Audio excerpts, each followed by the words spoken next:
Glory to Jesus Christ. Today we'll be reading the Gospel for the 35th Sunday after Pentecost, which is Matthew 25:14 to 30, and then the commentary from the blessed Theophylact. The Gospel for the 35th Sunday after Pentecost. For the kingdom of heaven is like a man traveling to a far country, who called his own servants and delivered his goods to them. And to one he gave 5 talents, to another 2, and to another 1, to each according to his ability. And immediately he went on a journey. Then he who had received the 5 talents went and traded with them, and made another 5 talents. And likewise he who had received 2 gained 2 more also. But he who had received 1 went and dug in the ground, and hid his Lord's money. After a long time the Lord of those servants came and settled accounts with them. So he who had received 5 talents came and brought 5 other talents, saying, Lord, you delivered to me 5 talents. Look, I have gained 5 more talents besides them. His Lord said to him, Well done, good and faithful servant. You are faithful over a few things. I will make you ruler over many things. Enter into the joy of your Lord. He also who had received 2 talents came and said, Lord, you delivered to me 2 talents. Look, I have gained 2 more talents besides them. His Lord said to him, Well done, good and faithful servant. You have been faithful over a few things. I will make you ruler over many things. Enter into the joy of your Lord.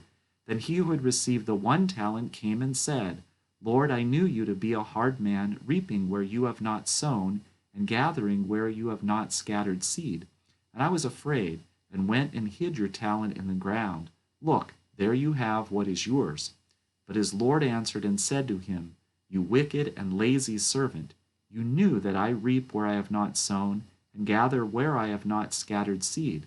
So you ought to have deposited my money with the bankers, and at my coming I would have received back my own with interest. So take the talent from him, and give it to him who has 10 talents. For to every one who has, more will be given, and he will have abundance. But from him who does not have, even what he has will be taken away. And cast the unprofitable servant into the outer darkness. There will be weeping and gnashing of teeth. And then the commentary from the blessed Theophylact. Having said above, you do not know the day when the Lord will come, he adds this parable as well, showing that he will come suddenly. For like a man about to travel into a far country, so too the Lord has called his own servants, and distributed his property among them, some to one, some to another. Christ, who became man for our sake, is the man traveling into a far country, in reference either to his ascent into the heavens, or to the length of time that he is long suffering, and does not summarily demand from us, but waits.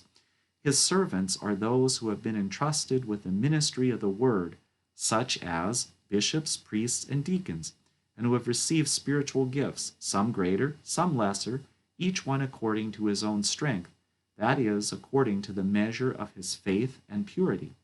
For into the vessel which I will offer to God, he places his gift to me.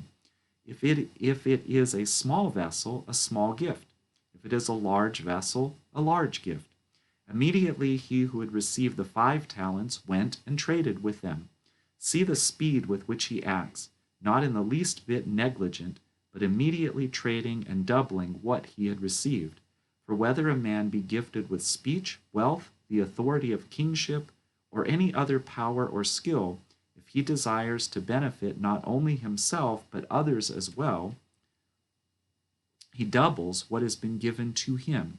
But he who buries the talent is he who cares only for his own benefit, and not for that of others, and he is condemned.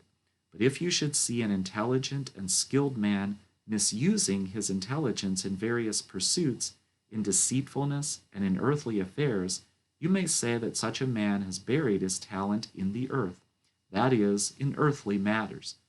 But after a long time he who bestowed the silver talent returns. The silver talent may be in the form of a silver tongue, the gift of eloquence, for the eloquence of God is as silver that is tried by fire. Or the silver talent may be any gift that makes one brilliant and glorious. He comes and demands a reckoning from those who received.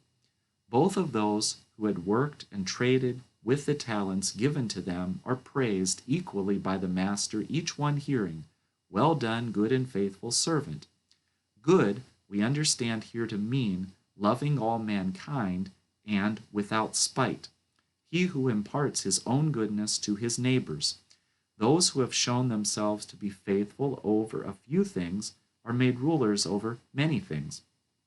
But even if we are deemed worthy of gifts in this life, that is nothing in comparison to the good things that are to come. The joy of the Lord is the unending gladness which God has, rejoicing in his works, as David says, "With such a joy do the saints also rejoice in their works, just as the sinners grieve over their own deeds and regret them." The saints have the Lord as their wealth, and they rejoice in him. See that he who received the 5 talents and he who received 2 were deemed worthy of the same good things. Though a man may receive but a few things, if he is a good steward even of his small gift, he will enjoy the same honor as he who was deemed worthy of and accomplished great things. For each one, according to what he has received, is seen to be perfect to the degree that he accomplishes what he has been given to do. Such are the good servants. But the wicked and slothful servant justifies himself differently, in a manner benefiting to him. For he calls his master hard, as many today call their teachers hard or exacting. It is indeed exacting to look for obedience from men, for God did not create obedience within man, nor did he sow in him an obedient disposition, but instead God gave man free will. This is what the unprofitable servant means when he says, "You reap where you have not sown." That is, you require an obedient disposition from all men, although you have implanted in no man an obedient disposition. When the servant says that the master is hard, he condemns himself, for the servant ought all the more to have been diligent, knowing that his master was hard and severe. For if the master required this of others, so too would the master require this of him. And you, O unprofitable servant, ought also to have multiplied what you have received and made disciples from whom I, the master, could demand what is due. Christ calls disciples bankers, for both exactly account for that which has been delivered to them. What is the increase which he requires of the disciples? The showing of works transacted. For the disciple who receives the word from the teacher must keep the word and give it back in its entirety. But the disciple also adds to it the interest, which is the doing of good. So God takes the gift away from that wicked and slothful servant. He who has received a gift by which to benefit others and does not so use it forfeits the gift itself. Do you see that he who applies the greater diligence draws to himself the greater gift? To him who has the greater diligence, more grace will be given and in abundance. But from him who is not diligent, even the gift which he thinks he has will be taken away. For he who is not diligent and does not work and trade with what he has received does not have the gift, but only appears to have it. For he has blotted it out by his neglect. And this is the gospel for the 35th Sunday after Pentecost. Glory to Jesus Christ.